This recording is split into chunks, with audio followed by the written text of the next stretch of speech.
about Chicago sports with your host, Marcus Mack. Jed Hoyer, who I like to call Big Ball and Jed. He is. Good morning to all of our listeners, all of our viewers out there. Once again, you have joined us in Studio 14. This is WRMN 1410 Fox Sports Radio, and this is the truth about Chicago sports with your host, Marcus Mack. And I am joined by Andrew Mighty Man Scheid, and new to the show, who made her guest debut last week, Grace Dick Herbert. Good morning, team. What's going on, guys? Good morning. Good morning, Marcus. What's going on, guys? Oh, man, everyone looks great, and everyone looks like they're ready to talk some sports. Yeah. Let's go. So, first thing on the agenda, Chicago Bears are back. I absolutely love it. I've been waiting for this season to start the moment it ended. Okay. And now, here we are. We're in training camp is ramping up now. We're getting ready. We're going into it. We're going to have our first preseason game, which is going to be August 13th. So, literally 12 days from now, guys, we're going to have our first taste, our first look at Chicago Bears football for this season, what this team is starting to turn into and develop. So I'm going to start it out by asking you guys, and I'll kick it off with you, Grace, first, and then Andrew, you go from there. Do we see the Chicago Bears being able to win the NFC North again this season with the current roster they have? I would say, I think the talent's there. I think we do have a pretty high chance. I think this year there's a lot more optimism around the team than there has been in a long time. I think our expectations are a lot higher, but they're also a lot more realistic because I think our roster has improved on the offense and defensive side. I think this is probably one of the most exciting teams we've seen in several years. I think last season was really about kind of laying the foundation, getting everything together, but now our expectations have really changed. I think we're taking that next step and just really competing for a playoff spot for sure. I think we have the talent now around Caleb Williams. So now it's really about putting everything together, being there for him. Yeah. No, it's completely. Andrew, what are your thoughts? Can we win the North again this year? Well, here's my thoughts on this, and because we've seen before where this team has had a good year under a new head coach, and then next year things fall apart. And I'm not saying that's the case, and I'm praying that's not the case here. And I don't think it's going to be. Their bar is just going to be set that much higher this year because, kind of like the White Sox are doing this year, they outplayed what people thought they were going to do last year. Plain and simple, they are going to be put on that pedestal to start the season, especially when it comes to Chicago sports. And they're going to have a lot to prove that that team is still there from last year. So it's going to be interesting to see, even that first preseason game, what we see out of this new team that Ben Johnson and Ryan Poles was able to put together in the offseason. Yeah, well, see, this is the thing. I'm clearly invested this year. You know, last year I was still a little hesitant after the way the season kind of went for Caleb in his rookie year. So obviously Ben Johnson coming in, first year coach, how is the staff going to be able to get the best out of this team? And we saw this team go from being the worst in the division to become the best. And there was a lot of things that failed the Bears' way last year in terms of some luck, but there was also a lot of good things that solidified why this team was where they're at. And I believe that this team, once again, without a doubt, is going to be a top 10 offense in the NFL. And I think that right away puts you in elite company because, as we know, The best way to win a football game is by scoring more points than your opponent. Duh, right? So, I mean, if the Bears have a top 10 offense, which I believe they will, I think that's going to put them in a position to finish above 500 again. And if you finish above 500 in the NFL, you're now in that talk of winning the division or at least making the playoffs. And I definitely wholeheartedly think the Bears can make the playoffs again this year. But in terms of looking at the North and who's there, I think that Caleb is the best quarterback in the division. And that's Yes. also why I have that confidence. So Yes. And we're gonna pivot to that yeah, because I want to know your thoughts on Caleb. well, my thoughts, and I've been able to watch some tape from training camp, what's been put out on social media, and listen to a few other radio shows here and there. And one thing I was able to pick up that I think is going to help him this year is he was able to lose an extra 15 pounds coming into this Yeah. season, which is going to make him, I think, just move a little quicker out of the pocket when he needs to, which we already know he's great at. I mean, he's a wizard at that. I mean, he made some spectacular moves last year that before he came into this league, I didn't even think were possible. Grace, can Caleb be a top 10 quarterback in this league? I mean, I think so. I think he's shown his talent, and I think he can be in the top for sure. I think it's easy to see why people think so highly of him and why he could be a top 10. I think the biggest thing is if he's able to continue to build the consistency and proving that he can stay at that same level on the top the rest of the season. I think if he can show that he can be consistent and show that each game, then he for sure can be a top 10. Yeah, I mean, the big talk is about the passing percentage. He finished with 58% last year, and he was about, I'm not looking at the stats exactly, but I know it was less than 100 yards for becoming the first 4,000 yard passer ever in the history of Chicago Bears. And they say, okay, if you can get that percentage higher, obviously the benchmark is 70%. But if it could just be in between that 58 and 70, somewhere in the mid 60s to high 60% would be great. But even lower 60%, that definitely puts Caleb Williams, I feel like, as a 4,000 yard passer in the league. And then at that point, I feel like you're throwing for 4,000 yards, and let's be honest, this comfortably now because he definitely too many drops last year led to him as well not getting that 4,000 yard mark.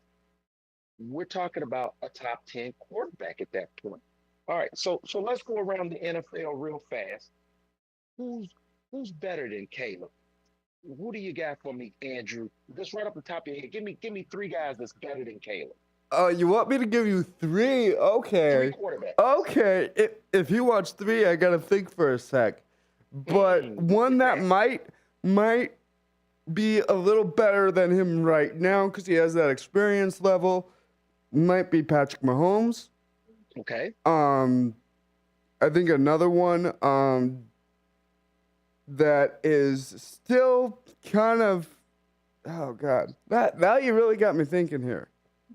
I'll spitball a couple. Yeah, let's see. I'm going to play off yours because I want to hear this. You guys shoot them back to me. All right, so Josh Allen. Okay. Lamar Jackson. Okay. Patrick Mahomes. And then from there, now I'm on the fence when people start to throw certain guys at me because just as quick as they could throw those guys at me, I feel like Caleb's ceiling could be higher. So let's look at the guy from the Chargers with the LA Chargers, right? Stafford. No, not Stafford. He's with the Rams. Stafford, oh, wait, yes. You're right. Stafford, yes. Oh, Herbert. You're talking Justin Herbert. Yeah, Justin Herbert. I don't think Justin Herbert is better than Caleb. Yeah, I agree. No. Now maybe I'm drinking the Kool-Aid, but I just feel like the ceiling, the upside of what Caleb has shown us, what he's able to do, and his ability to make big plays late in game. That is something that we all are going to come back to at the end of this season and realize how important of a special talent that really is, because here we sit and we listen to conversations. We have them ourselves about quarterbacks that need to prove themselves to show that they earn that status. But yet, in the biggest moments, those quarterbacks have fallen apart.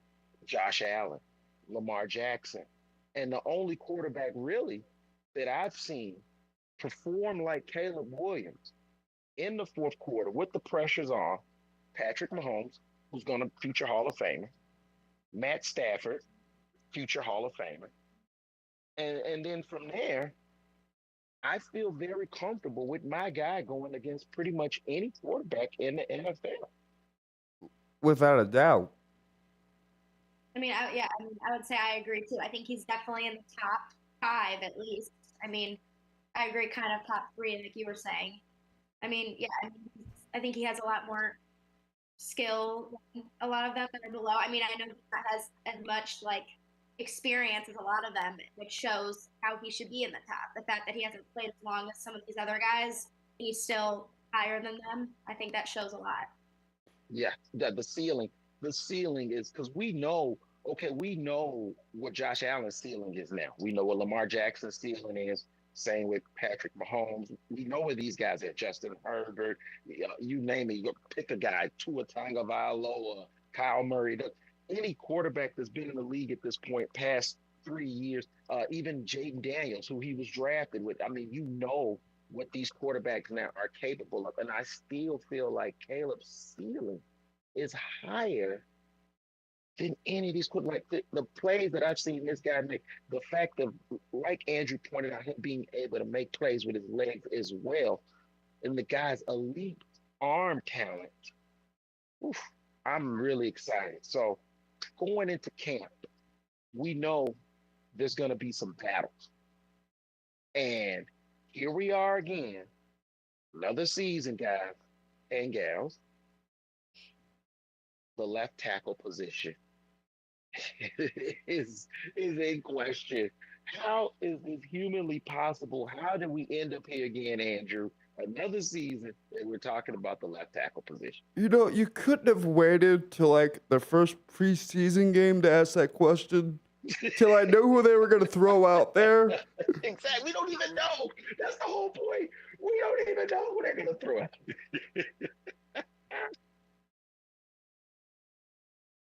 I just don't know.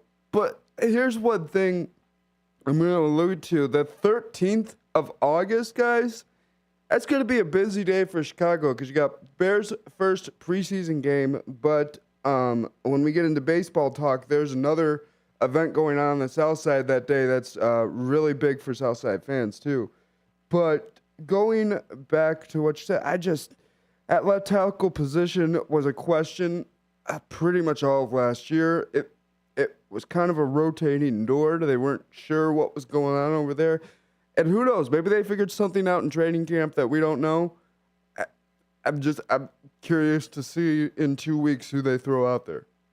Yeah, right now they've got listed Braxton Jones, and we know who Braxton Jones is. Decent, but not great or good, but he's decent. And Ozzy Tripoli, who I always butcher his last name. I feel so bad, but I apologize, Ozzy. You know, obviously he's out right now with the nasty, gruesome injury that he suffered at the end of last year. So it's just right now the growth of Caleb. I just feel like it's imperative that a position like that, the left tackle, just why again? I mean, I know that a lot of people are going to focus on the defensive line, rightfully so. They should. A lot of questions out there, but at the same time, great. Why left tackle again? I mean, I know it's hard, and I think it's hard because it's like, how is Caleb going to succeed? How is he going to make that top 10 if he doesn't have that backup and support for him behind him? You know, I feel like it makes it difficult. I mean, we need to find those players that can help him out, or how are we ever going to succeed and get to the top? Yeah, how can we? Yeah. So here's another one that I'm interested in, guys, and so we sit now with a team that doesn't have DJ Moore, and Right. I really want to believe in Rome, and I really love that Grace brought him up last week. Because I wasn't even he wasn't really, for some kind of a way through all of this, Rome had slipped under my radar. But Well, I think that's because he was he's back on it injured though. most of last year. Yeah, I think he was injured, so it was hard. I think Yeah. now he's kind of considered like underrated, but I think he's gonna surprise us for sure. I mean, Can I he don't. be that number one? Hmm, Can he I be that number one? I I think he mean, could make a case for it. yeah. I mean, if he can, I mean, I'm curious to see how he does during training camp for sure. I mean, I think coming out of an injury, it's hard to like get back to where you were, but I mean, I think for sure. I mean, they're gonna need him, so I think he can really prove to us that he can get back to that. But- Well, that's it Yeah. right there. I need to see that guy that came out of Washington. That kid. I've seen film of this dude in high school, and he looked like he should be probably one of the greatest receivers of all time. And yet we're sitting here as we go into his third season because what gets lost in the weeds was that he was drafted right after Caleb. Hmm. And that coming together, that they're now both sitting in their third season. As much as we are looking for big things from Caleb in his third season, I think it's only fair that we look for big things from Roma Doomsday in his third season as well. I agree. I agree. I think last year we weren't the best team, but we didn't give up on them. I think that's kind of like with Rome. Like we shouldn't give up on him. Let's see how he does, see what he can show us. Yes, indeed. And we got people in the chat group today blowing it up. Yep. I was gonna We got say Jenny that when I got a Carney on. chance. She gets shout out to Grace. She also wanted to ask what Trevor Lawrence of Jacksonville is but a standout. I think she's asking about Trevor Lawrence. Yeah. We'll talk about that in a second. And then we got brother Blake, former guy that was on Tox. He's joined us. Let's go, hey brother. Yes, indeed. Oh man, we got a little bit of time still, so excellent. Because the next question I got for you guys, I feel like it's something that needs to be addressed and I don't want to, I didn't want to get into it if we didn't have the time, but it looks like we're gonna be able to do that. What do you guys think? How far? How how far can the Bears go this season? I mean, let's talk realistic talk about before the season even starts. Let's step out on that limb before we see what's even hits the field. You Our know, gut. Let's go with our gut check on the truth. And I'm what do you gonna, guys think, Andrew? What do you think, I'm Andrew? I'm going to be really willing to go out there and say I think they can make the championship series in the championship game. Sorry, mind on baseball still championship game because they were almost there last year. It was just it like I said. I think it was last week. If Ben Johnson went for one field goal instead of a touchdown on one play last year, that team would have gone to the championship game. I mean, that game They was were that close. I would say. And we, Oh, sorry. no, go ahead, Grace. I mean, I would say I think I don't say I don't disagree with Andrew. I think we're definitely a playoff team. I think we could make it pretty far in the playoffs. I think with NFC, I think it's still a very tough conference. I think there are a few teams maybe that could be a little bit better than us. I mean, we'll have to see this season though. You know, I mean, I think there's gonna be a lot of surprises and shocks to us, so we'll have to see. Right. And it's gonna, in our opinion, is gonna change as this season goes along, and we have more answers. But where I currently sit at right now is I think that the Bears will be able to make it in as a wild card. Do I think that they can win the division? Yes. Do I think they will win the division? Honestly, it's going to be hard. This is one of the toughest divisions in the NFL. And if they don't have a solid pass rush this year, because yes, like I said, we got to address that defensive line. Like that's the elephant in the room that has to be talked about. And if that pass rush is not adequate, is not up to snuff with the elite pass rushing, well, at least pass rushing teams in the NFL, the I don't see it's going to be very hard for the Bears to have that repeat success that they had last year, and I don't see them being able to rely on the turnovers that they were able to generate last year as well. So I'm going to say wild card team pending, because if that defensive line does come together, if this team does find a way to generate tremendous pressure on that quarterback with the secondary that the Bears have, which I believe is one of the best in the NFL, now this team becomes elite because Yep. now we're able to be dominant on both sides of the football. Yeah. I would say kind of like what Andrew was saying earlier too about like Ben Johnson. I think I'm curious to kind of see like how creative he can be, what he can show us. I think he'll shock us for sure. Coaching matters. Mm-hmm. Coaching is the big thing. And that is one thing that I have to give a quick shout out to the Bears for doing, is being able to keep the majority of their staff together last year. They lost Declan Doyle, their offensive coordinator, or play caller, I guess, because Ben Johnson is still the offensive coordinator technically of the team. But beyond that, they were able to keep, I thought, which was a very key guy, and that was Al Harris. I think Al Harris is an excellent coach, and I think with the secondary that the Bears have, combined with a coach like that, I see a team that really has the ability to dominate. But at the same time, like I said, pass rush has got to be there, and Kyler Gordon has to play. Yes. Kyler Gordon cannot be on the injured list, which he is currently right now again. He is a linchpin to that defense. And if we don't get Kyler Gordon back, and like I said, and that pass rush is not there, I love your enthusiasm, Andrew. And yes, brother, you know me and you are, but I have to disagree with you on them being able to make the NFC Championship the NFC Championship game to go and play for the Super Bowl at this current moment. Okay. That's gonna segue when we get to baseball later on. That's gonna segue into something I'm gonna ask you. Okay. Oh, heck yeah. Okay. Yeah. I know we're getting ready to head into break. We want to let all our listeners know, please make sure you stay tuned. We're going to have a special guest. Nikki Guest is going to be joining us. So please make sure you check that out. You're not going to want to miss it. This is going to be great. Once again, this is the truth about Chicago sports here on WRMN 1410 Fox Sports Radio.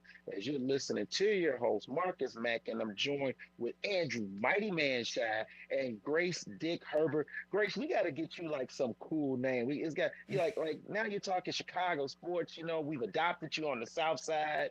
Like we got to get you like some cool name. Yeah, like G Money or something like that. You know. I will just be honest. Mighty Man has followed me all the way from high school, so. Hey, Mighty Man is who you are. Yes. Because you hold the show down strong. We appreciate you. So once again, to all of our listeners and viewers, make sure you stay tuned, as we've got a lot more truth about Chicago sports to bring you here on another Fox Valley Sports Field Saturday. Let's keep it going right here on WRMN 1410 AM. Truth about Chicago sports.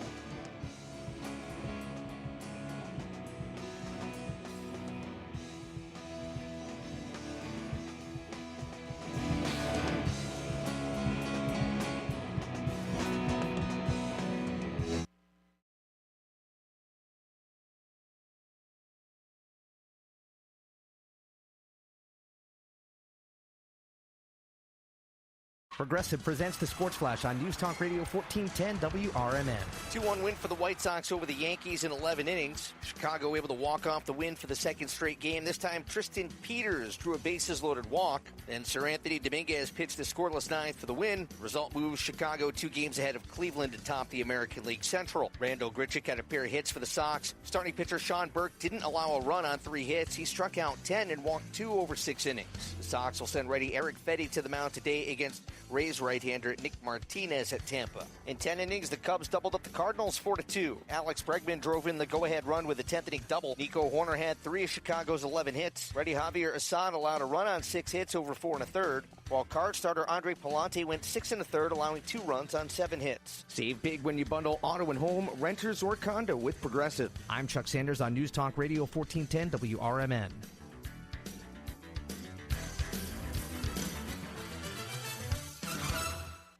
The Colonel's cooked up a new $10 bucket of the day just for you. Monday, 24 nuggets for $10. Tuesday, 8-piece fried chicken for $10. Wednesday, 10 wings for $10. Thursday, 8 tenders for $10. Friday, 24 nuggets for...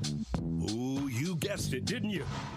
$10. Finger licking machine. The $10 bucket of the day deal. Every weekday. Only at KFC. It's finger licking good. Prices and participation vary while supplies last. Not available on third-party ordering platforms. Tax extra. You bought an RV, and you got an automatic discount from Progressive by bundling it with your home or auto insurance. That's great, but a serious word of warning every RVer should heed. You don't need to talk about things like dry weight or dump stations. And you don't need one of those expensive water filter straws either. Because the most extreme thing most RVers encounter is a campsite without hookups. So just enjoy yourself and Progressive's automatic discount when you bundle your RV, boat, or motorcycle with your home or auto insurance. Progressive Casualty Insurance Company and affiliates. Not available in all states or situations. Do you ever crave a delicious treat, but that pesky guilt lingers over you? Well, you can have your dessert and eat it too. Desserts that's gluten-free, keto, vegan, and actually delicious. Yes, we're serious. At Desserts Without Regrets, located in Gilbert's, we bake for people who read labels. Custom cookies, celebration cakes, and treats made with clean ingredients and zero guilt. No walk-ins, because great dessert takes planning. Pre-order only at dessertswithoutregrets.com or call Daria at 312-610-9033. That's Desserts Without Regrets, because dessert should never be a regret. What's the best way to get rid of a timeshare that you don't want? Call the Timeshare Exit Hotline. We're a group of attorneys that help customers legally exit their timeshares. It's an easy process. We guarantee results or you pay nothing. Exit your... All right, Marcus, how you doing? What up, brother? I was about to say, can everyone hear everyone okay? Nice to meet you, Nikki. Nice to meet you too. Hey, Nikki, welcome to the show. All right, we'll be good to go. About another minute or so here. Near 72. Tonight, a chance of showers and thunderstorms. Cloudy with a low around 63. Currently, it's 67 and raining moderately. I'm Sarah Silver on the Talk of the Town, WRMN. Are you 50 or older? This news is for you. The CDC recommends you get vaccinated against pneumococcal pneumonia. Even if you're healthy, your age puts you at risk. People 50 or older are over 6 times more likely to be hospitalized with pneumococcal pneumonia compared to adults 18 to 49. Just one shot can help protect you. Learn more and schedule at vaxassist.com. That's VAXassist.com. Sponsored by Pfizer.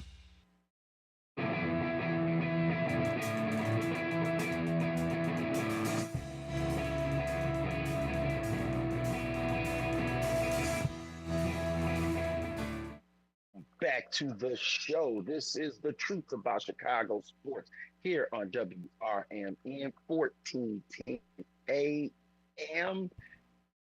We are now joined by, and it is an absolute honor to introduce our special guest, sports media personality and host of the Nikki Knows Show, Nikki Gist. Welcome to the truth about Chicago sports.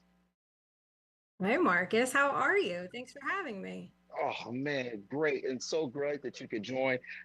You absolutely had me dying with laughter the other day where you were talking about how you're not a morning person. And I'm sitting there like, oh, my goodness, I'm getting there up at 9:30 in the morning to come and talk some New York sports with us. And I feel so bad because I'm like, she is sacrificing her morning and free time, and you're not a morning person at all. So I thank you so much.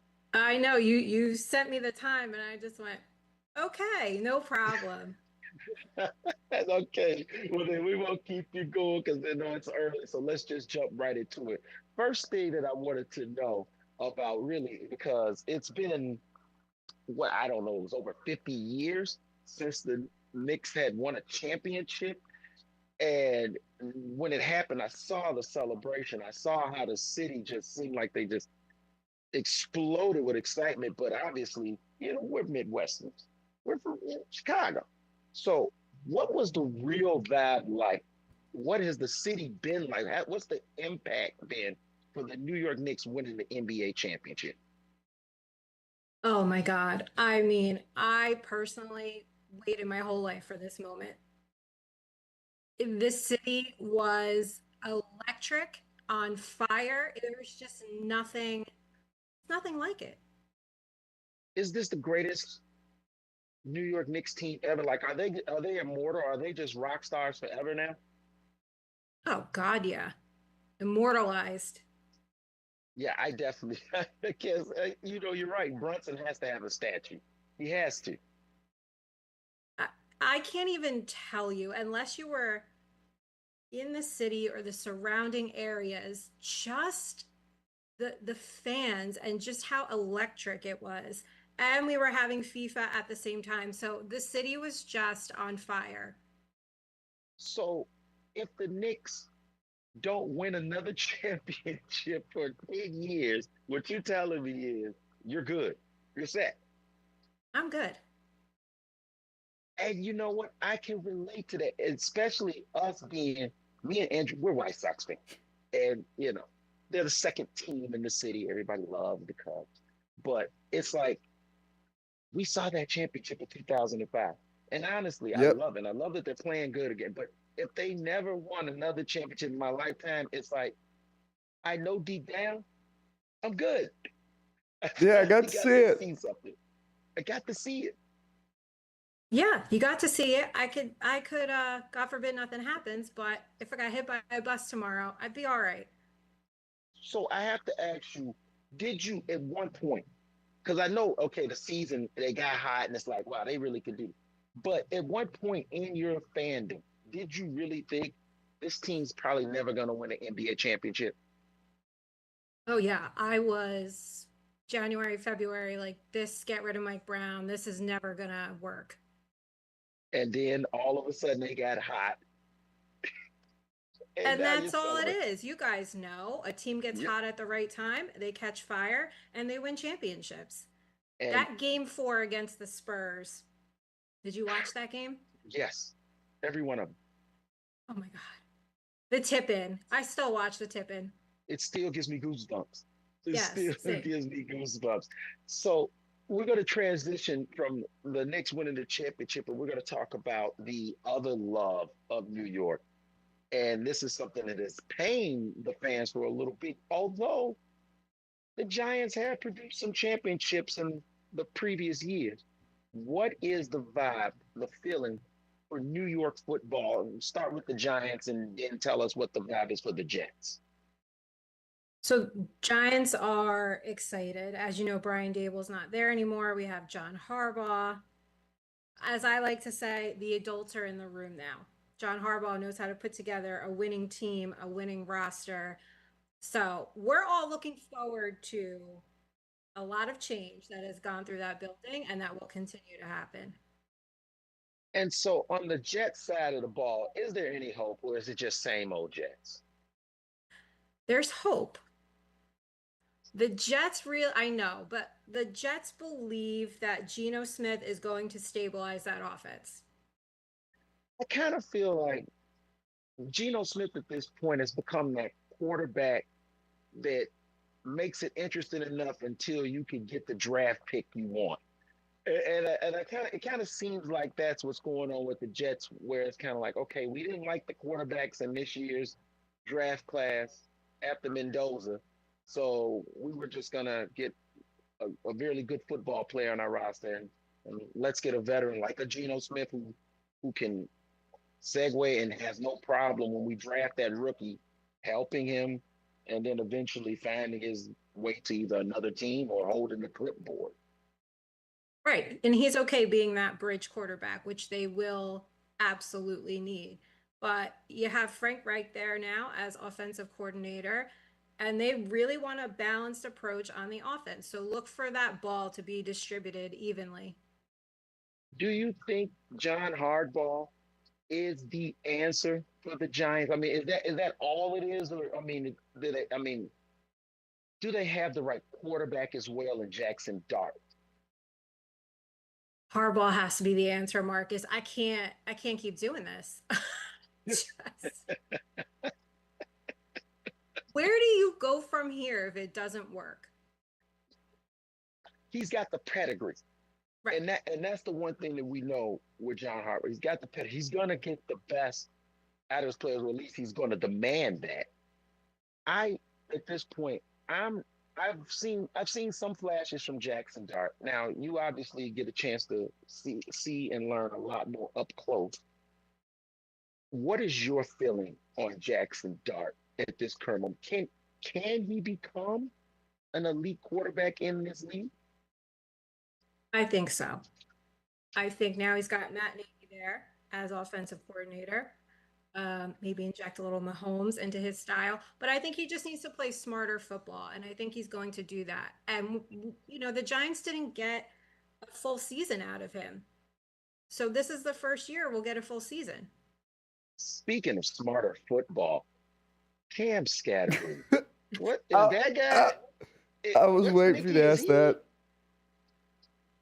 Is he all right? We have a running joke that he eats crayons. Affectionately, of course. On our last segment, we were talking about Caleb Williams, and obviously he's a big thing of conversation here in Chicago. And we just kind of like to know what the view is around people around the country, other sports pundits' thoughts on him. Do you think Caleb Williams is a top 10 quarterback currently in the NFL? I don't know that I put him in the top 10, but I think a bubble quarterback. I'm really excited for what you guys are doing over there in Chicago. You have to be excited too. Didn't he come to camp 15 pounds lighter and yes, he's ready to go? Yeah, he seems like he's got the right mindset. And like you talked about with John Harbaugh coming in now, that the big boys in him, I feel like that was the situation with Ben Johnson as well. It's like, all right, now the adults are here in the room, and we're going to get the best out of this quarterback. Like, if anybody's going to do it, it's going to be this guy. And I think that's what we're seeing. So I wholeheartedly believe that he can become probably one of the best, because just his ceiling is so high. He's got elite ball security too, correct? Yes. 27 touchdowns. Very, very few interceptions.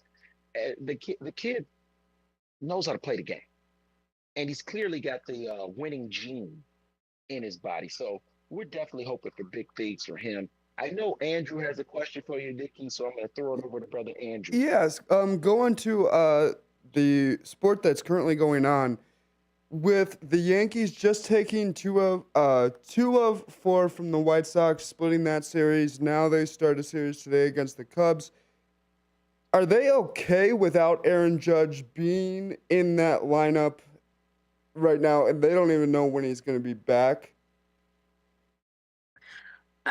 I wouldn't say okay, but maybe okay for the short term. They don't have any offensive depth, so that's a big issue. And Yankee fans are losing their minds right now. Well, so the belief is that the Yankees can compete for the World Series. I mean, I know it's usually always in there, but I like to think that the fans are somewhat realistic in what you have. And it's like, hey, we should win the World Series this year. Yankee fans aren't always the most realistic. I don't know how much you deal with them, but they're not always the most realistic bunch. Sometimes they remind me of Ravens fans a little bit. It's like, we didn't get to the Super Bowl or the playoffs, it doesn't count. Yeah, I mean, they have a good team, and obviously, sitting here as White Sox fans, we know that this is a team that's probably going to end up in our way. Yep. And we're going to have to deal with that. And yeah, if Judge is back, it's going to make it very difficult. If he's not, I feel very So you're telling me there's a chance. Yeah, and one thing I do want to ask is we have, Murakami is here on the south side. He's making his waves. And is he as popular throughout the country? Like, is he known in New York? Do fans know about him? No. Okay. I just had that question because he's still building. Doesn't come up. Because that segues into a question I have for Marcus from last week. Are you still worried about him now hitting 4 home runs in his last 6 games? I'm not, and we're going to talk about that in a second. But once again, Nikki, we want to thank you so much for joining and taking the time. Like I said, I know it was early, and we really appreciate you being here and joining the Truth About Chicago Sports. We want you back. We won't try to set it up to where you have to get up this early next time we have you back on the station. But if you don't mind, we'd appreciate it if you came back in once the NFL season started. Absolutely. Thank you guys for having me. I appreciate it. And thank you once again. Once again, this is Nikki Gist with Nikki Knows. Make sure you check her out. Show is awesome. Follow her on social media. All you got to do is simply just type in Nikki Gist. That's Gist, and you will find her. Content is amazing. Thank you for everything you do in the sports world and always bringing the truth, because I know that's not easy. It is not easy, but that's what we do. Thank you so much, and good luck to your Bears this season. I think they have a very high ceiling. Heck yeah. Have a good season for your Giants as well. Bye, guys. Bye-bye. And once again, that was Nikki Gist joining us on the show, sports media personality, and also the host of the show, Nikki Knows. Make sure to check her out on YouTube. Absolutely fabulous for her to join us. Andrew, yes. Not anymore. One thing. I'm not worried about Murakami at all. He has come back to the table with his cape on, and Superman looks good. And I love the fact that when you ask Nikki that question, she goes, "No, he's not being talked about." Because you know why? If he was, guess what? That's going to make contract talk very difficult for the White Sox. We don't want people talking about him. We don't want people knowing about him. What we want is when the playoffs hit, unleash the beast. The Japanese Babe Ruth. Yep. And one thing I think we should say before we get too far is there's going to be an extra hour of Truth About Chicago Sports today. Yay! I get to cover the first 30 minutes of that hour from 9 to 10, and then Marcus will be joining back on the phone lines from 9:30 to 10. It's going to be fun. But yeah, I'm not worried about Murakami either. I told you last week, I said, okay, he's coming off of an injury. I was not worried. No, okay. You stuck your chest out. You stayed 10 toes down. I was waving. I'll give you your cred. Okay, fine. You want to hear me say it? I'll say it. Andrew was right. The Marcus Mack man was wrong to freak out.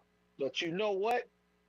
I had to go there because it seemed to summon the inner Murakami. And now he's playing just like he was before that injury. And this team is just as dangerous once again. Yes. It's funny how one bat can change so much, Andrew. And 2 back-to-back walk-offs, 1 a walk of a walk-off. And then one thing we alluded to earlier, because we were talking about August 13th being the first preseason game for the Bears, but it is also the jersey retirement of a certain 2005 World Series champion manager, Ozzie Guillen. So that's going to be fun that day on the South Side. Legend. Shout out to Ozzie. Still to this day, he's absolutely loved by fans and pundits. The guy's just a great guy to interview. He's a great guy to know. The fact that he is still involved with the White Sox. He actually does their pregame and postgame. If people don't or have not checked it out, you really need to. The guy has great insight. He breaks down the team. But the one thing I love about Ozzy more than anything else is that he's completely honest. When this team is playing bad, he doesn't hold back. When they've got things going wrong, he keeps it real. Right. But at the same time, when they're playing good, he shows the love in a way that just lets you, it can only be felt by a person that is so entrenched in the organization, that has had so much success and so much love, that it's only right that the manager that led the White Sox to their first championship in 100 years be his number, be retired, and he be remembered properly. Yes, the first manager in White Sox history to be retired. I believe it's earned. You know, some people might say, okay, well, he's not a Hall of Famer, but he's a Hall of Famer in the eyes of Chicago White Sox fans, and always will be. I mean, always. And you harken back to, and shout out to Brandon on YouTube, and A1 Day One is always checking us out, always watching every morning. Thank you for getting up early with us, Brandon, and checking out Chicago sports with us. And, you know, well-deserved. And you hark back to him doing the pre- and post-game show, and he even says, you know, guys from my generation, yeah, they'll know him as the manager, the fiery guy in the dugout. Guys from your generation will know him as a player. And then kids today will know him as a crazy guy on TV, is what he always says. And it's like, oh, there you go, Ozzy. Ozzy. You know, that's just classic. I think, Andrew, that might sum up Ozzy completely in a nutshell right there. And at the same time, he just, the way he doesn't take himself as a big deal in a lot of ways, but at the same time, he also knows that he did big things for the Sox. It's just a joy to celebrate. And like I said, the guy is just a joy to listen to anytime. He is an absolute was a fantastic player and an excellent manager. So having his jersey retired, it's sweet. Very excellent doing pre and post game. And he just continues to extend his portfolio. And that's all I got to say on that. But over to the north side, the Cubs. North side. I know those White Sox fans, but as a sports pundit, I can realize, okay, this Cubs team is starting to play better. This Cubs team. They've been playing better. But there's some players, I can admit in that first half, I was like, where is Alex Bregman at? And I get it, slow first half, but I was always saying he's in a division where you can't afford to do that anymore. And we're finally seeing him break out. I mean, and it's getting fun to watch this team. My mom just had fun watching them, you know, take the series from the Cardinals with her whole family being Cardinals fans, so she enjoyed every minute of that. The Cubs are coming alive, but the problem is that every time they get an opportunity to gain some ground on the Milwaukee Brewers, they find a way to stumble. Like I said a couple of weeks back when we had Jordan on, and shout out to JDB. Right. We'll be, soon starting up the afternoon 4 to 6 slot in a couple of weeks. You guys make sure to stay tuned for that. We got a lot coming with that real soon. But like I said, every time we look up, the Cubs find a way to hit themselves in the eye with a baseball. Yeah, harkening back to that Dansby Swanson play. Harkening back to that Dansby Swanson play that I don't think he's going to live down until, I don't know. But, yeah, I mean, and it just shows how tough the NL Central is when the Cubs, I will say, right now, they do have a better record than the Sox. But they are still 6 games back in the division. Yeah, they're still back in their division. They're in second place, but it's like I've always been saying. The Brewers have had a stranglehold on this division for the past 3 years, and they do not want to give it up. They just keep finding a way. They keep finding, and the thing that a lot of people have to understand, that one of the reasons the Brewers have been able to keep this pace is that they find an amazing ability to stay healthy with key players And then if a guy does get injured, they're able to plug and replace him right away. They don't have to make any trades to strengthen their team. They don't have to overpay for a guy to keep them on their team. And their farm system, therefore, stays nice and full. They have good coaching in place, and they're getting the best out of their players year in and year out. And it just puts tremendous amount of pressure on the other teams in that division when you've got a team that just doesn't stumble. They just keep pace and they keep pace. And even now, the Cubs have won in the last 10 games. The Cubs are playing really good baseball, 6-4. Guess who else has been 6-4 in the last 10 games? The Milwaukee Brewers. Yes. So you can't gain any ground. You know, and like I said, every time they have a chance, the Brewers lose a game, the Cubs lose a game. Right. You know, the Cubs and win a game, the Brewers win a game. I'm sorry. I'm sorry to track back a little to the White Sox, but I have to ask you. Please tell me you saw the highlight of Colson Montgomery's absolute bomb last night that hit off the scoreboard and landed back into the field of play. Are you kidding me? And they were talking in the pregame that he's not even tried to smack it. He's not even tried to smack it that hard. And that is what's happening. Andrew, this team, if their pitching can somehow grow up, because I don't think that they're going to make a move for a trade deadline, and I predicted that. But if that pitching can grow up some kind of way, this team could be really dangerous heading into the playoffs. Once again, this is the truth about Chicago sports here on WRMN 1410 AM Fox Sports Radio. We want to thank our guest, Nikki Gist, for joining us. This is Marcus Mack, Andrew Mighty Man Shy, and Grace Dick Herbert bringing you nothing but the truth about Chicago sports every Saturday, 8 a.m. to 9 a.m. Make sure you tune in and come get your truth every week. And stay tuned as we have an extended edition of the truth about Chicago sports. Yes. Right here on Go WRMN nowhere. 1410. Don't go anywhere. Andrew, say goodbye to the people. Well, I'm not saying goodbye just yet, my buddy. I'm not saying goodbye at all. Hold on. I'm not saying goodbye at all. I am just saying I will be back after the break, and we got a lot coming to you guys next.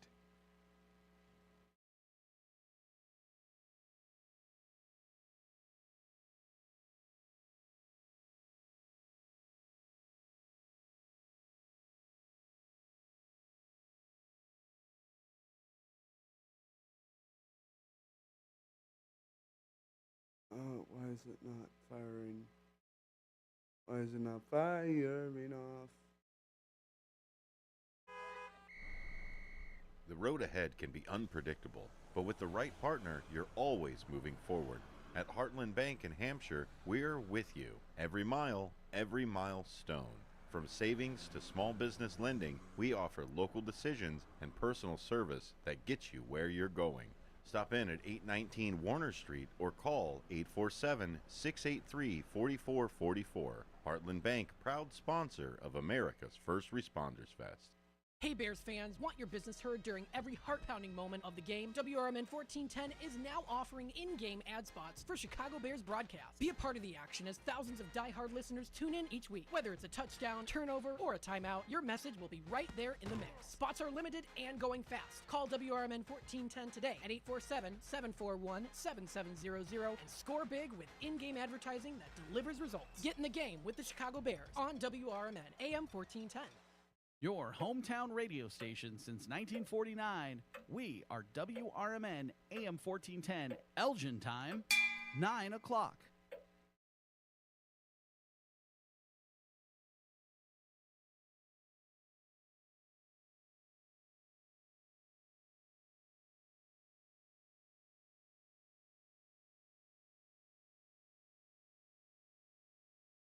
With your news flash, I'm Ryan Gatenby.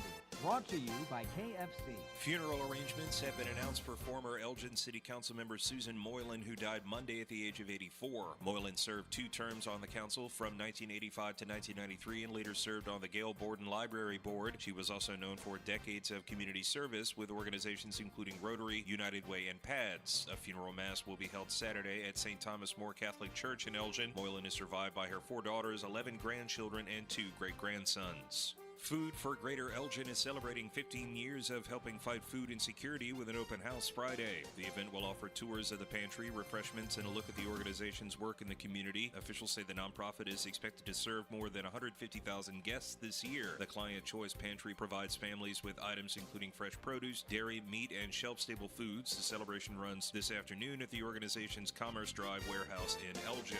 A Hoffman Estates woman is facing charges in a deadly hit-and-run near Chicago Executive Airport. Police say 33-year-old Jeanette Dominguez Urbino was charged with leaving the scene of an accident resulting in death. The May 3rd crash killed 68-year-old Prospect Heights resident John Folan as he stood near the airport viewing area. Investigators say the suspected vehicle was found in Hoffman Estates after multiple search warrants were executed. Dominguez Urbino was denied pretrial release and is due back in court August 21st. Aurora police are investigating an 18-year-old man accused of possessing and distributing child sexual abuse material. Daniel Torrado faces multiple felony charges after authorities say the alleged activity occurred between October 2025 and June 2026. More than 1,400 flights were delayed and more than 100 were canceled across U.S. airports Thursday. Thunderstorms impacting parts of the East Coast caused disruptions at several major airports. Travel experts recommend passengers check flight updates, enable alerts, and rebook quickly if cancellations occur. I'm Ryan Gatenby with your news flash. Jane Dawson did something smart. She saved hundreds on auto insurance switching to Progressive. With the money she saved, she got herself a pricey bird feeder with an ultra-high-def camera. Should Jane have just bought a regular bird feeder? Yes. Is it hard for her to admire nature when the camera doubles as the bird's potty? Also, yes. But it's Jane's savings, and if she wants to spend her time watching the digestive habits of the white-breasted nuthatch, we say you go, girl. Switch and see if you could save with Progressive and treat yourself. Progressive Casualty Insurance Company and Affiliates. Wesley Financial Group is not a law firm. I'm Chuck McDowell, founder of Wesley Financial Group. Did you buy a timeshare because they told you it was a great investment? That's a lie. Most timeshares can be bought online for $1. To find out what your timeshare is worth and to cancel it, call us today and we'll send you our timeshare exit kit free with all your options for cancellation. Call Wesley for your free exit info guide. 800-885-3333. That's 800-885-3333.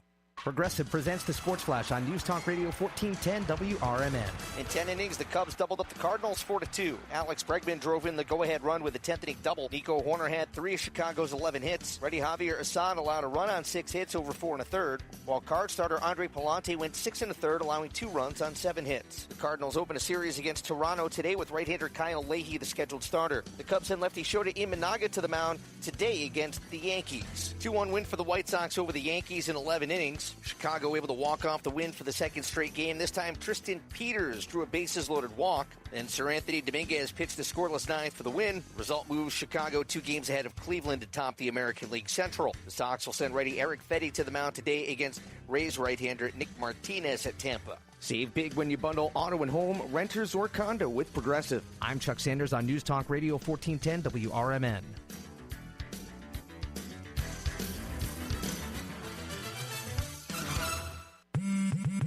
Straight Talk Wireless presents Pickup Truck Wisdom. If you're only good to your new... This is Sarah Silver with your Fox Valley forecast, brought to you by KFC. Starting today, a beach hazard statement is in effect until Monday morning for the listening area.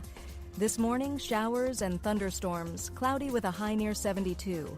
Tonight, a chance of showers and thunderstorms, cloudy with a low around 63. Currently, it's 67 and raining moderately. I'm Sarah Silver on the Talk of the Town, WRMN. Are you 50 or older? This news is for you. The CDC recommends you get vaccinated against pneumococcal pneumonia. Even if you're healthy, your age puts you at risk. People 50 or older are over 6 times more likely to be hospitalized with pneumococcal pneumonia compared to adults 18 to 49. Just one shot can help protect you. Learn more and schedule at vaxassist.com. That's VAXassist.com. Sponsored by Pfizer.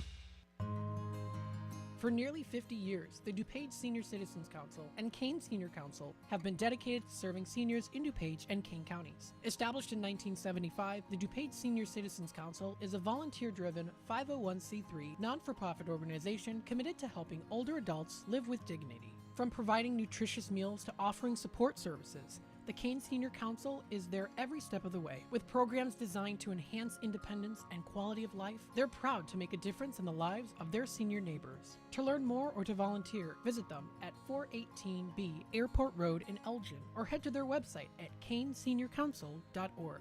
Give them a call at 630-338-0999. That's 630-338-0999. That's the Kane Senior Council, caring for seniors because they deserve to live with dignity and respect. Visit caneseniorcouncil.org or call 630-338-0999.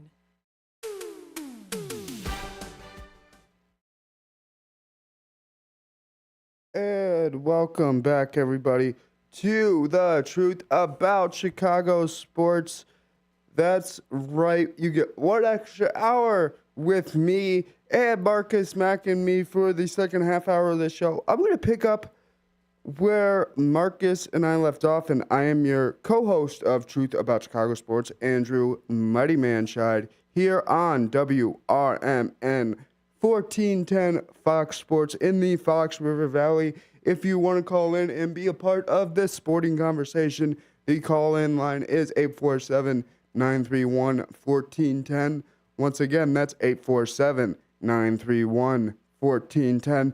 And Marcus and I, before the end of the first hour today, kind of were talking about the Cubs, and Marcus was saying they're going to be okay. Everything's fine. I kind of agree with him. The way that Cardinals series shaped out, what they were able to show me in that series, I think they're going to be okay. But a lot has yet to be answered on the north side.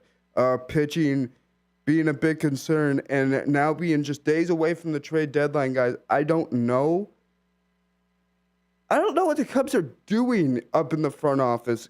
Can somebody please tell me what the Cubs front office is doing, if they're sitting on their hands? I mean, I get you want to try to find the best trade out there if you're going to trade for something. A lot of people I see on social media, and, you know, some of it's just, this could be a possible trade that the Cubs might be able to work out and stuff like that. One person I see a lot of people wanting to come to the north side of Chicago is Tarek Skubal. And I'm gonna give you guys my thoughts on that. Tarek Skubal is, as we know, the last year of his contract with the Detroit Tigers. And who knows, the Tigers might want to be able to get something for him while they still can. Being that once he hits the free agent market, the Tigers get nothing. It all goes to him. So if they trade him away before the deadline, at least they're still getting something for him in return.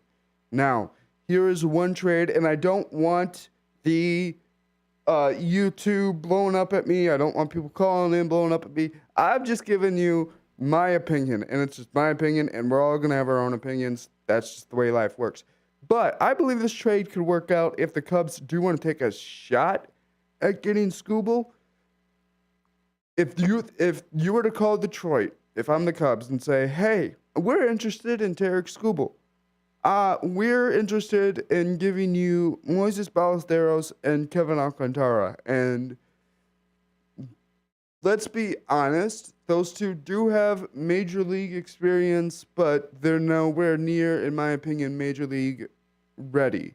And those are, having major league experience and being major league ready are two different things. We all know this, right? So with that being said, I think that could be a trade that if Detroit would be open to it, to bring Skubal to the north side, I think could work out. I really do think that one could work, in my opinion. Now, the Cubs may not like that. Fans may not like that, but that's just my opinion. Thank you, Brandon, for staying with us for this second hour. Dean, thank you for the kind words on the YouTube side of thing. And also everyone listening out in your car this morning or on the AM radio side or all that fun jazz. Now, this Cubs team, Marcus and I were talking about, and I don't think we got a chance to talk about this actually. Can they still make a postseason run right now? With the way they're shaping up, yes, I wholeheartedly do believe that, without a doubt, that they can make the postseason, they can run it, they can do it. But Marcus and I were talking about it the end of that first hour. The team standing in their way is the Milwaukee Brewers, and it's going to continue to be the Milwaukee Brewers. And I said it again, and I'm gonna keep reinforcing it. This Brewers team has had a stranglehold on the NL Central for 3 years, ladies and gentlemen. 3 years. Okay, they don't want to give it up. It's that plain. It's that simple. They don't want to give it up. They want to keep it all to themselves. And why wouldn't you? If it was let me ask you something, Cubs fans out there. If it was, I know it kind of gets you mad. You want like the Brewers are the Cardinals number 2, and a lot of Cubs fans' opinion. It goes Cardinals rivalry, then the Brewers rivalry, and then the White Sox, I think, because the Brewers and Cardinals and the Cubs fans are division rivals. But yeah, this Brewers team is going to continue to stand in the Cubs' way. They got a real tough test coming into town this afternoon. I think this afternoon. Let me check the times on that again. With the New York Yankees. And yes, we were talking about it with Nikki in the first half of the show, that they are not as powerful in that lineup with Aaron Judge being gone. Now Cody Bellinger is gone. I mean, there's a lot of pieces missing from this Yankees lineup, but they are still formidable. They were able to take 2 of 4 from the Sox, and the Sox were able to take the final 2 in walk-off fashion against the Yankees. So, and the Sox know the Yankees are going to be a test of the postseason, and I apologize, everybody. They know that the Yankees are going to be a test in the postseason. The Cubs are only going to have to worry about the Yankees if they somehow manage to make it to the World Series. But I would not go into this series against the Yankees if I were the Cubs and just say that, okay, it's an American League team. No, you still have a chance to gain some ground in Milwaukee. If let's say Milwaukee starts playing bad today. Who knows? If I say it enough for Cubs fans, I might will it into existence.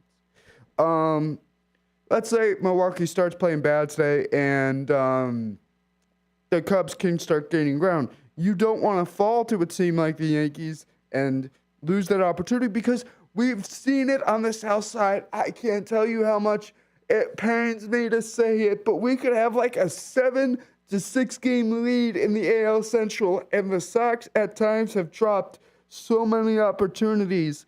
It's astonishing, and I just don't want to see the Cubs go that way. And I'm not saying the Sox are not a good team because they're coming into this year. They are totally blowing my predictions out of the water.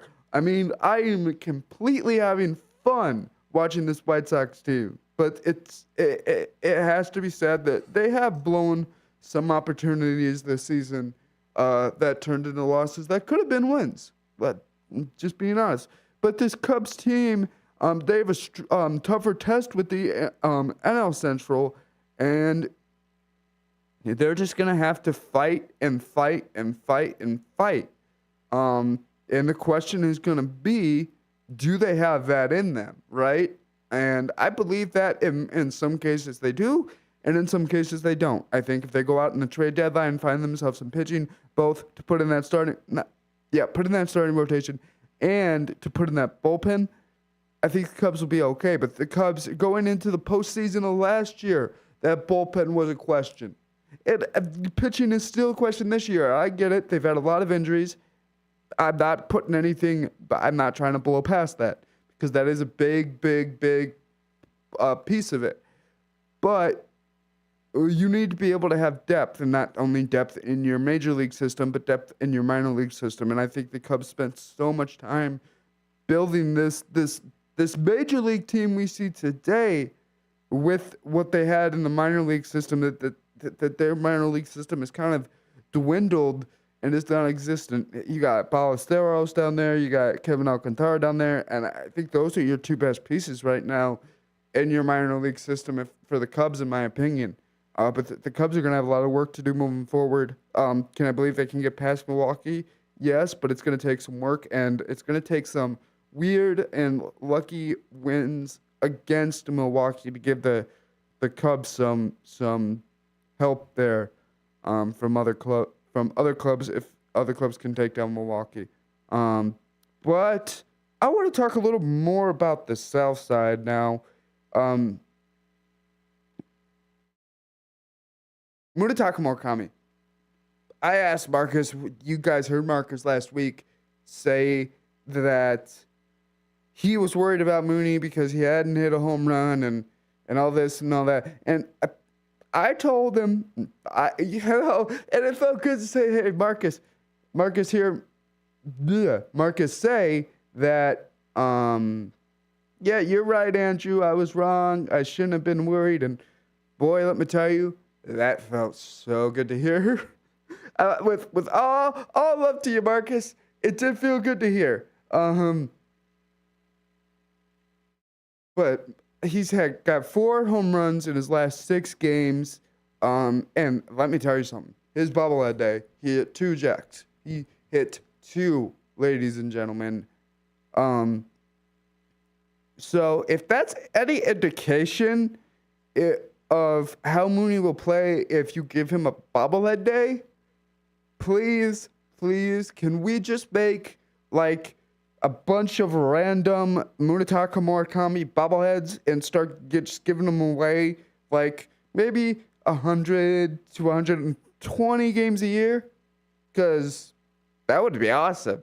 If he can perform like that on every bobblehead day, why don't we just do a Munetaka Murakami bobblehead every day?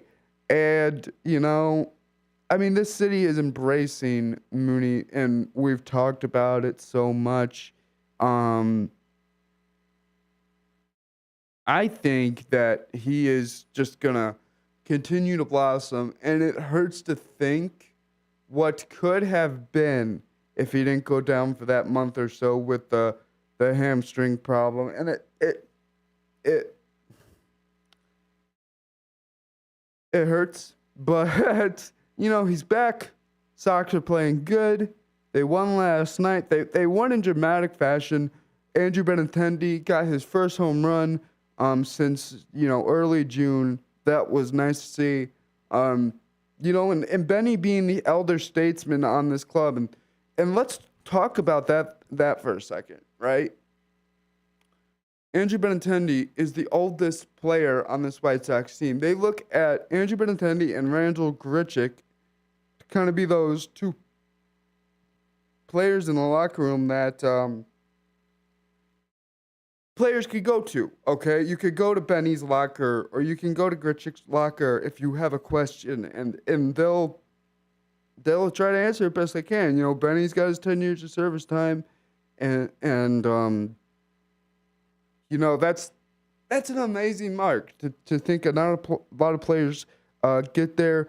And speaking on that note, on the north side of town, Michael Conforto just reached the milestone of 10 years of service time. So, I mean, yeah, all good things here in Chicago when it comes to the baseball diamond. But I want to talk about the trade deadline for the Sox. It's going to kind of look around the same lines as the Chicago Cubs. It's going to kind of look same as the Northsiders. They need pitching, and I'm not going to say they need a bunch of starting pitching. I think I've said it before on this show. If the White Sox can go out, and now we're days away from the trade deadline, so it kind of makes me wonder if they are going to make this move. But if you can go out and find a good veteran starter to put in that rotation to take some pressure off of some of these guys who are been performing well. Eric Fetty, Davis Martin, Sean Burke has just come out of nowhere to have like video game numbers, and it's awesome to see what Burke and this pitching staff has been able to do. But they're not all there, right? I mean, there's still some question areas. There's still some problems that need to be addressed with this pitching staff. The bullpen being one. I mean, this bullpen has been taxed.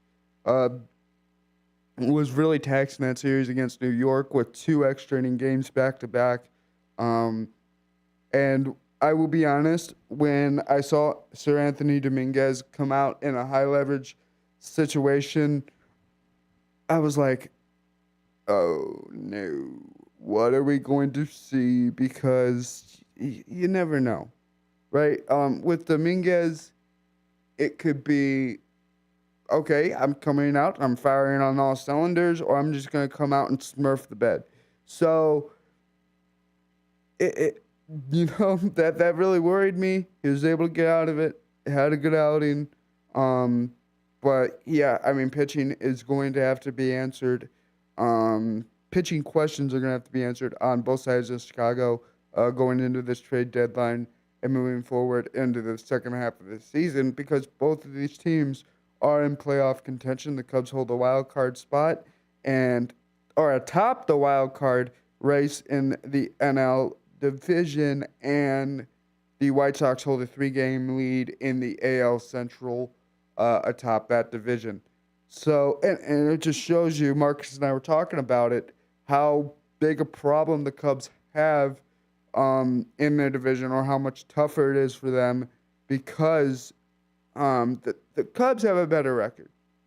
If I were to sit here and look it up, like let's sit here and look this up, guys, and we're gonna look it up together, okay, and see exactly what the Chicago Cubs record is going in today, because I believe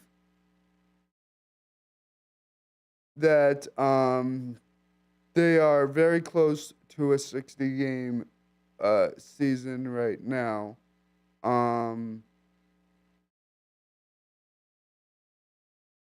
So they played against New York last night and lost 2-0, right? Okay, they're supposed to play them today at 6:15 p.m. We'll see what the weather is doing at 6:15 here in Chicago. It looks like it is drying up outside, but I have to tell everyone, when I came into the studio this morning, it was raining, and I got new camera equipment I'm going to be going through later. So to get that in, I was scared. Stuff was getting wet. It was a mission getting in this morning, but I'm here. I'm having fun talking with you guys. Cubs are supposed to play Yankees at 6:15 p.m. today.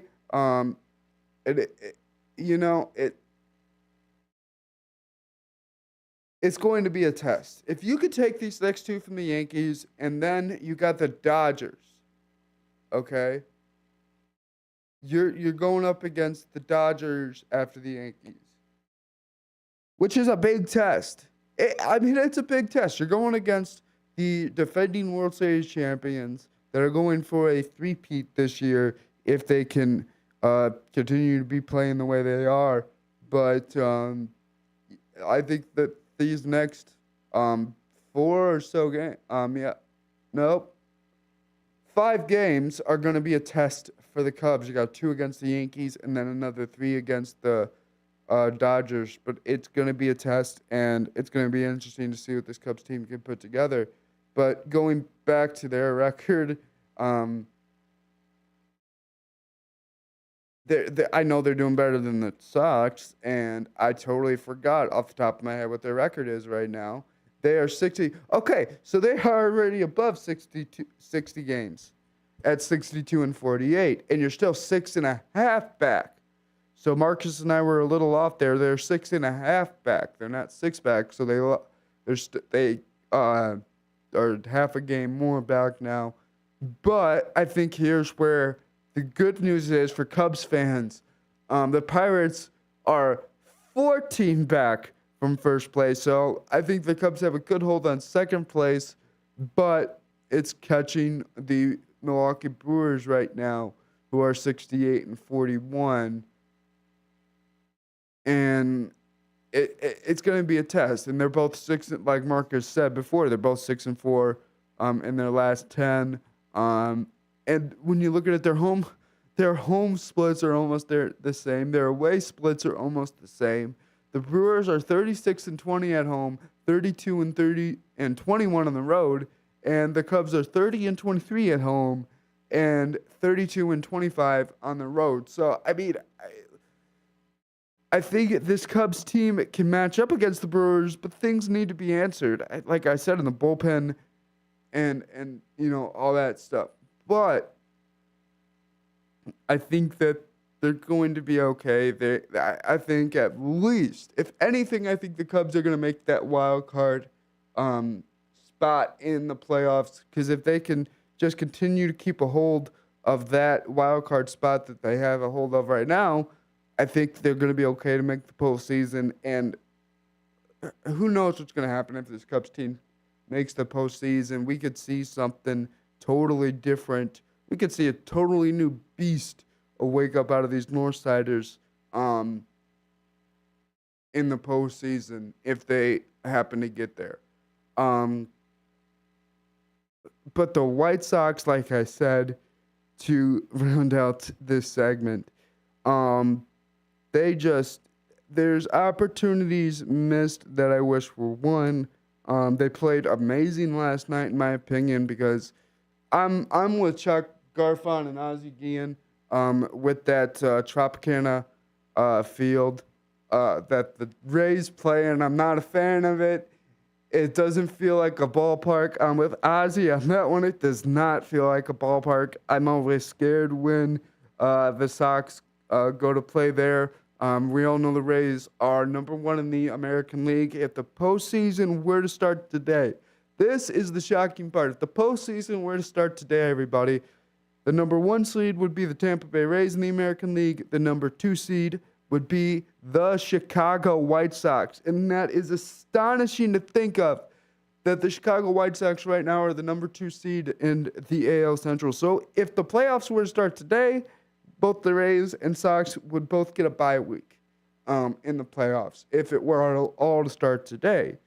Now, the White Sox, the last two, they split their last series and lost the one before that. So I think winning this series against the Rays is crucial for the White Sox to kind of stay up there and for opponents to keep beating Cleveland because, after that series against the Yankees, you got the Tampa Bay Rays, you got the Boston Red Sox, and then you got the Cleveland Guardians. So this matchup coming forward for the Chicago White Sox is going to be a real test. But, I'm going to be a little more optimistic from the guys on Chicago Sports Network pregame show, Chuck Garfon and Ozzie Guillen. Chuck said, if they go 8 for 8, is that good? And they believe if that would be fantastic. I think they can go 9 and 8. 9 and 7. Sorry, 9 and 7 over these next few series. But hey, when we come back, we're going to be talking about what Bears training camp, the Bull Summer League wrapped up, and much more next after this.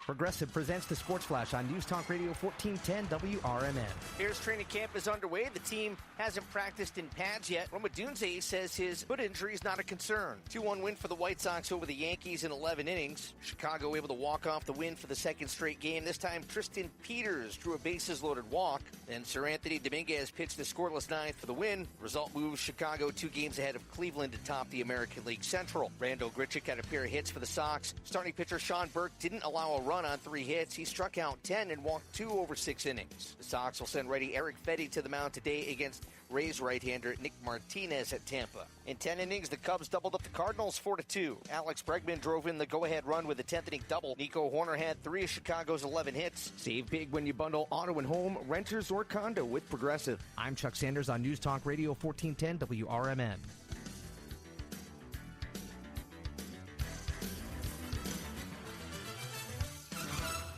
Wait, everything on this IHOP value menu is just $6? I told you it was amazing. A huge plate of pancakes, bacon, and eggs is just $6. Wow. There's also French toast, a ham and cheese omelet, and oh, they got a BLT and fries now. Okay, we're coming here every day. You don't have to tell me twice. Feast for just $6 with the IHOP value menu. $7 in some locations, available every day for a limited time at participating restaurants in the U.S. Hours may vary. No substitutions. Not valid with other discounts or promotions. Prices may vary. Straight Talk Wireless presents Pickup Truck Wisdom. Trust is earned. That's why I've stuck with Straight Talk. Same price since 2009 on Verizon's 5G network. Cause shoot, anyone can make a promise. Keeping it for years, that means something. Now plans starting at $25 a month with 4 lines. Find us at straighttalk.com and Walmart. Straight Talk Wireless. Straightforward. Always. Same price claim applies only to the base monthly price of our $45 plan from October 2009 to present.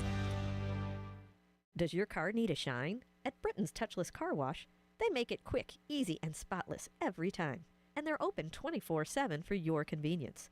Right now, get a free car wash just for joining their text club.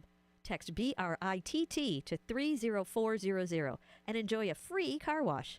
Visit Britain's Touchless Car Wash at 1923 Larkin Avenue in Elgin or at 555 Willow in West Dundee. Britain's, caring for your car while caring for our community. When our nation calls, patriots answer. The U.S. Volunteers Joint Service Command stands ready, honoring our fallen heroes through military funeral honors and serving communities during natural disasters and emergencies. If you're 18 or older, you can serve close to home with free training and just 1 Saturday a month. Prior service with honorable discharges are welcome. View our website today at usvjsc.org. We are patriots. We are always ready. We are U.S. Volunteers, and we want you to join us. This is Sarah Silver with your Fox Valley forecast, brought to you by Chick-fil-A. Starting today, a beach hazard statement is in effect until Monday morning for the listening area. This morning, showers and thunderstorms, cloudy with a high near 72. Tonight, a chance of showers and thunderstorms, cloudy with a low around 63. Looking ahead to Sunday, mostly cloudy with a high near 75. Currently at 67 and overcast. I'm Sarah Silver on the Talk of the Town, WRMN. And Doug. Limu and I created a trick to help you remember that you can customize your car insurance and save with Liberty Mutual. You see, the shirts Limu and I wear are yellow, and yellow is the color of lemons. And lemons grow on trees, and trees provide oxygen, and oxygen helps us breathe, and breathing is how you live, and you can live more life when you save money by customizing your car insurance. I agree, Limu. It's really quite simple. Only pay for what you need at libertymutual.com. Liberty, liberty, liberty, liberty.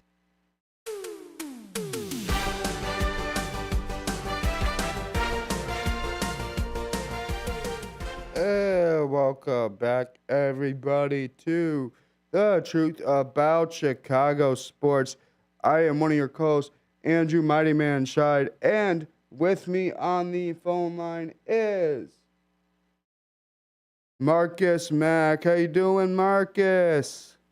What's going on, brother? It's another hour. We're talking some Chicago sports. I love it. Yes, and one thing I wanted to kick off with, Marcus, is September 4th, the White Sox just announced a Magic Wand giveaway for that game. And I just have to ask you, how much does Mike Vassell waving that magic wand in the dugout mean to this ball club? everything. It means everything to this ball club, without a doubt. And like we were talking about in our earlier hour segment about the return of Murakami, to me, it's something that can't be undervalued because of the fact that you've got Vargas in this lineup and Coastal Montgomery, and those power backs guarantee that you're going to have a solidified lineup. So with a guy like Mooney finally coming back and able to get his flow going, that makes those guys that much more dangerous now as well.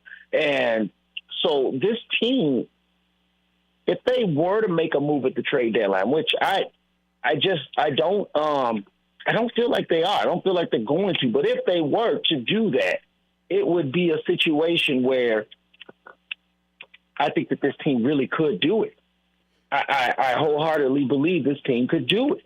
Yes, and one thing I want to ask you, the White Sox did actually make a little something of a trade, a little kind of, I want to say the middle of last week, and they also signed a catcher to a minor league contract. I got to tell you, I'm okay with that because, honestly, I'm a little worried about Kyle Teal, and could he be the next Luis Robert Jr. when you see a non-contact injury like he had at the plate a little while ago? Well, the injury just this whole season now at this point is a little frustrating, right? Because he obviously missed a significant amount of time, and that was one of the worries with our players because the Sox did have a significant number of players that played in the World Baseball Classic, from Mooney to Sam Antonacci to Kyle Teal. And the worry was about, players getting injured. And Kyle Teal suffered an injury, and it took a long time, a lot longer than I think most people even expected for him to return. And then right when it seemed like he was just starting to get his feet underneath him, he goes back on the injury list again. And at this point now, we have to we're in August now, and he really hasn't played with the ball club. And so we have to ask ourselves, will he play really this season, or will he make a significant impact this season? Right. And that's going to be a big question. Now, I kind of alluded to this in the first half or first hour of the show, I should say, that they were talking about Colson Montgomery in the pregame show on Chicago Sports Network yesterday and saying that he's not even trying to swing or hit the ball hard, that he's just, trying to hit for contact and drive it into left field or right field. And he's able to do stuff like we saw last night, hit an absolute bomb off the scoreboard in Tropicana Field. Is he the future shortstop of this club, and is Rock Jalowski going to one day be learning from Colson Montgomery? Is that what we're going to see? Well, the reality is that we know that Rock is going to eventually get his shot, right? It's everything that he's supposed to live up to, and the hype. And I think the hype is real at this point. I mean, time will tell truly. Then you're going to have to make a decision regardless. And the way Colston is playing, the way he's moved and been able to lead this team, I just don't think at this point there's even a question that you continue to find a way with Colson Montgomery on this team, especially with his youth and the fact that you have control of player control for many years to come. I think that you just find a way to make it work, even if you have to move him to third and Vargas to first and Murakami to DH. You find a way to make this work because it's never a bad thing to have too many good players on your team. And so I think that, having talent, even if it does come in an abundance in one position, is not something you have to worry about or freak out about. It's a good thing, and it only makes your team better, and you just find a way to make it work because what future are we trying to build if we're just going to just say, oh, okay, Colson Montgomery, goodbye, see you later, and we invested all this time building you up making you, trying to make you into an elite shortstop in the league. And we're only going to do that only to ship you off now because we just drafted another guy. That doesn't make a lot of sense to me. I think that the only way that you even entertain something like that is if you are given a deal that's too good to be true. And then maybe you can then start to look at the fact where we do have an abundance at shortstop. Right. And one thing I want to ask you, I alluded to it in the first half of this hour. There's been some buzz going around social media that a good landing spot for Tarek Skubal could be the north side of Chicago. And logistically, it makes sense. The Tigers getting him out of the American League, not making him an issue for them down the road. But the one problem I have with it is, what is Detroit going to want for him in return? I threw it out there that a trade that could possibly work is they get Skubal and Detroit gets Ballesteros and Alcantara. Now, some fans might want to slap me upside the head for saying that, but hey, that's just my opinion. No, rightfully so. And so to me, it makes sense, but at the same time, it doesn't make sense. I do see the Cubs need Skubal. I think that Skubal going to the Cubs makes a lot of sense because he wants to get paid. The Tigers aren't going to pony up the money I think that it takes to complete that contract, and their season is over at this point. So, hey, knowing that this guy is going to be hitting the free agent market, we need to get something for him, right? Right. But then the flip side of it is, okay, we trade for this guy to the Cubs, and you trade, and then he doesn't sign with you, which is a la Cal Tucker. Right. And now you just wasted a prospect for a rental player. So now it turns into a World Series or bust situation.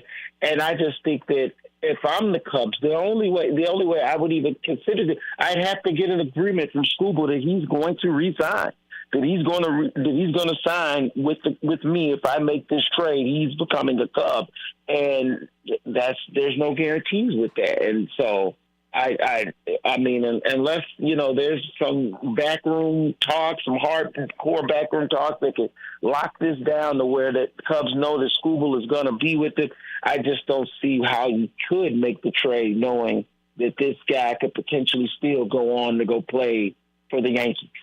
Yeah, I mean, and you traded away prospects for him. Yeah, and I harken back to what's coming up for this Cubs team. And I have it sitting right in front of me here, Marcus. They are sitting 62-48, 6.5 games back from the Brewers. They got 2 more games against the Yankees. At 6, they play at 6:15 again tonight. But then after the Yankees, the World Series defending champions coming to town in the LA Dodgers. So, I mean, the Cubs have got some big tests before them coming up. And these are good tests. It's just like I love what's happening with the Sox right now. They played the Yankees. Now they're playing the Rays. We're getting a great sample size of who this team really is late in the baseball season. And I couldn't ask for it to be any other way, especially when trying to evaluate where both these teams stand truly in the major leagues, and do they stack up against the big guys, the big guns, the big dogs, however you want to classify. That's what I'm looking at. And I love the fact that the Sox are going to go on and they're going to finish up this series with Tampa Bay over this weekend, and they kick off a series against Boston. And then they have a huge series against the Cleveland Guardians. Yes, and that one's going to be huge. Great test for a team that's really trying to find their footing. Are they ready? Can they make this a real pennant race? And then on the other side, we see with the Cubs as well, where now they're playing the Yankees. Then they're going to play the Dodgers.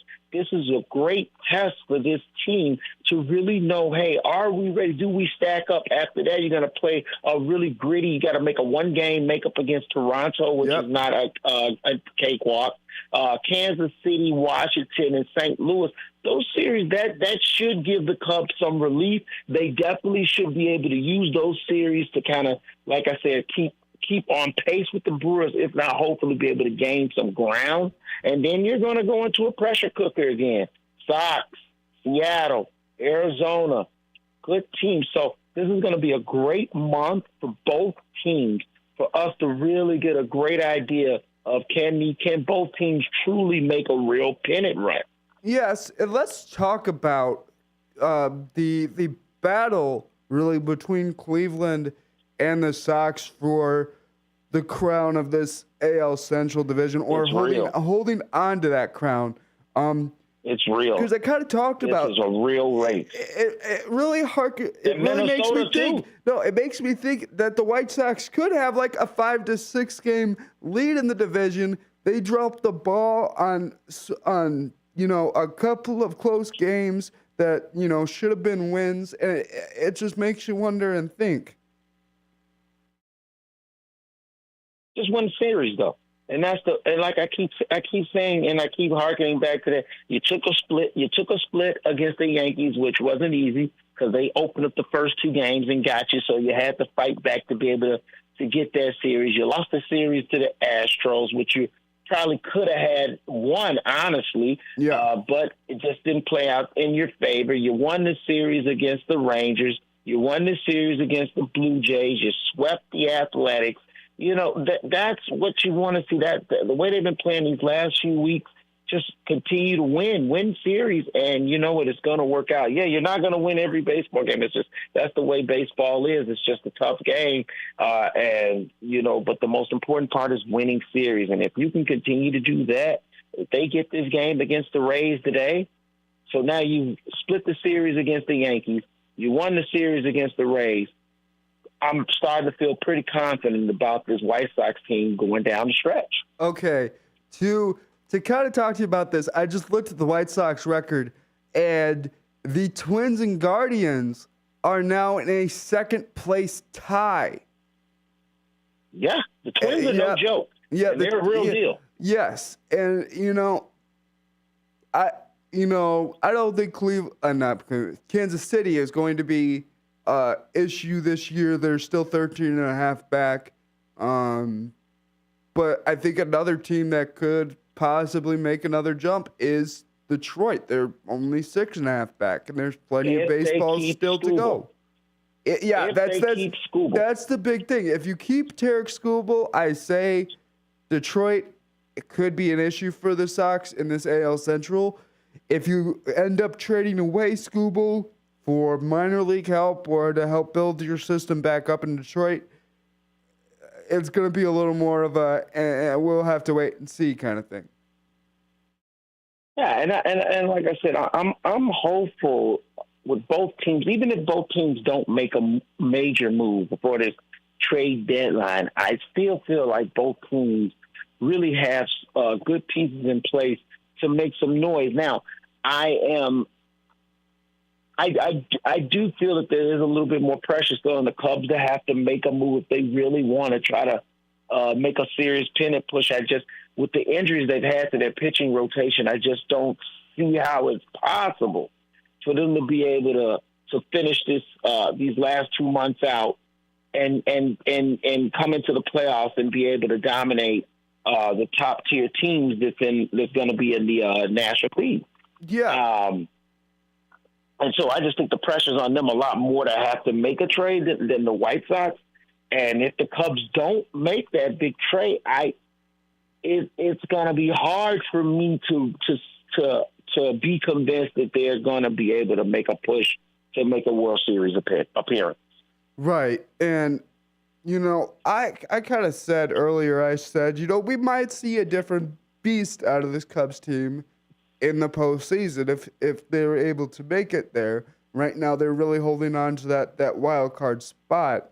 That's kind of not the way you want to get in because, I agree with what Ozzie Guillen always says, Marcus. It's a lot easier to win your division than it is to win a wild card spot. Yes. Well, you win the division, right? You own your own destiny. Right. You're in the wild card battle. You're kind of going against the odds of another team now as well, and that's why it's called the wild card. I think that the Cubs' path to winning that division is just, like I said, becomes more and more daunting, and just with the injuries that they sustained at this point, I just think it's focus on the wild card and just focus on getting in. But okay, you get in, and then what noise can you make? And I'm just looking at that Cubs pitching rotation, and I just don't think that they're because of the health issues, not because they didn't prepare or they didn't staff this team properly, but because this pitching rotation just suffered injuries to start the season. I don't see how this team is going to realistically be able to overtake someone like the Dodgers. Because let's be honest, if the Cubs are more than likely, if the Cubs are to try to make a World Series appearance, they're going to have to take a team down like the LA Dodgers or the Philadelphia Phillies. Do they have enough to do that? Yeah, Andrew, at this current point, I can't say yes. I can't say yes either. And I think that's gonna be the big question, and it has yet to be answered. I don't. And to be determined, right? Yes. We got 2 months of baseball to get some real answers on what's going to happen. And like I said, right now, I think a real big picture is being closed for everyone, or the big window of what's happening to the baseball season is going to be closed with the ending of the trade deadline, as it's literally looming. And I think it's over this weekend. Is it done this weekend? Is Monday the last day? Monday is the trade deadline. Yeah, so, this is going to be really telling. We'll know what the Cubs feel about their season, how they feel about their roster. After Monday's trade deadline, we'll also same thing about the White Sox. And I stand by that. And I know right before we left the first hour for break, I was saying that I don't believe that the Sox are going to make a trade, and I still stand by that because it just doesn't really make a lot of sense. I mean, you're at a position that you didn't think you were going to be at. You have a lot of young talent still to come up. There's no reason to part with your young prospects when you're still learning who they are. You're still learning who your team is. It just so happens that your team is really come together in a unique way this season with youth developing faster than most thought and being able to find this love and joy the game that has just produced this magical season. But I don't think this is an all or nothing season for the White Sox. I get what people say, go for it all now, you got your window, but I truly do feel like with this team, the window is a little bit bigger in terms of them getting to the World Series. I don't think it's that small of a window that they need to sell their whole farm system to try to win a World Series this year. Yeah, no. And one thing before we finish this week's extended episode of Truth About Chicago Sports, Bears summer camp or summer training, whatever anyone wants to call it, is training camp, right? Yep, yeah. Training camp is in swing, but I want to ask you, we kind of talked about it with Nikki, the way that left tackle, has looked for the Bears. What do you realistically want to see in 2 weeks when the Bears step out on that field for their first preseason game? What do you want to see them working on? I will ask you that question. Starting fast, offensively. I don't want to see coming out and, a run for 2 yards and a pass that's incomplete, and then it's third down and it's some third and short and they're off the field. I want to see this offense starting fast, putting together some first downs, putting some pressure on a defense early in the game. I think that'll be a great indication for the season.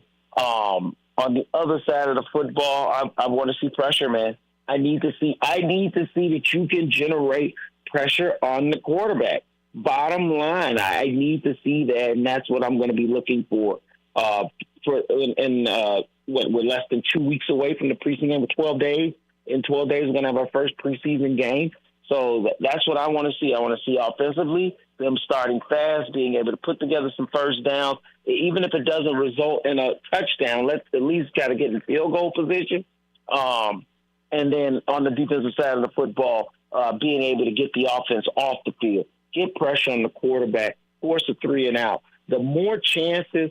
Here's the bottom line for this when this full season starts for the Bears, and this is so simple, it's so stupid, but it needs to be said. The more chances that you give to the Bears offense, the more opportunities you give to Caleb Williams, then we will see a top 10 quarterback. We will guarantee to see a top 10 offense. The worst thing that can happen to the Bears is Caleb Williams sitting on the sideline because the defense can't get off the field. Yes. So that's the biggest thing that I'm looking for, starting fast on offense and the defense being able to get off the field. I'm going to answer this question we got on YouTube from Dean really quick, Marcus. He says, I have a question for you. What are the possibilities of a Cubs-White Sox World Series? Well, I tell you, if that happens, this city will burn to the ground.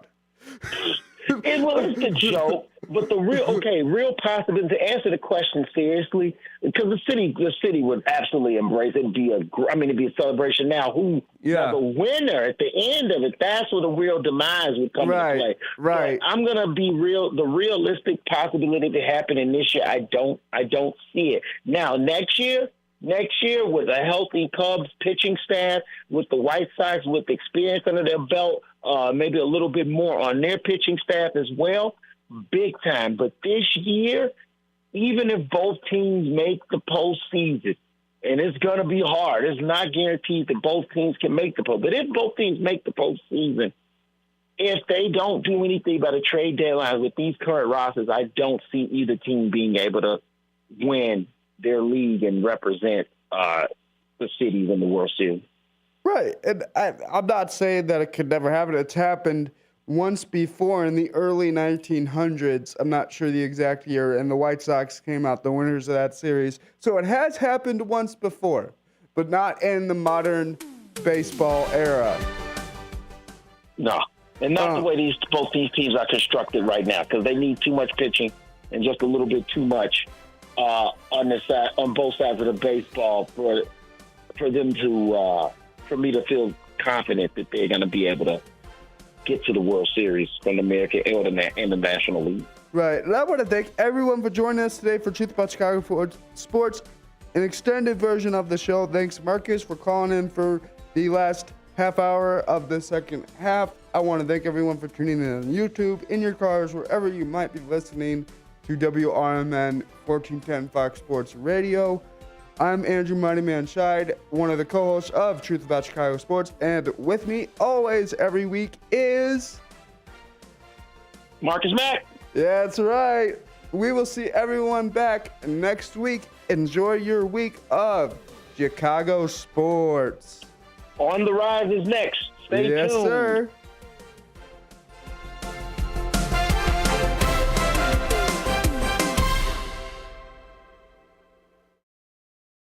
The weather is getting better, and we know it's the time when ladders and DIYers come out.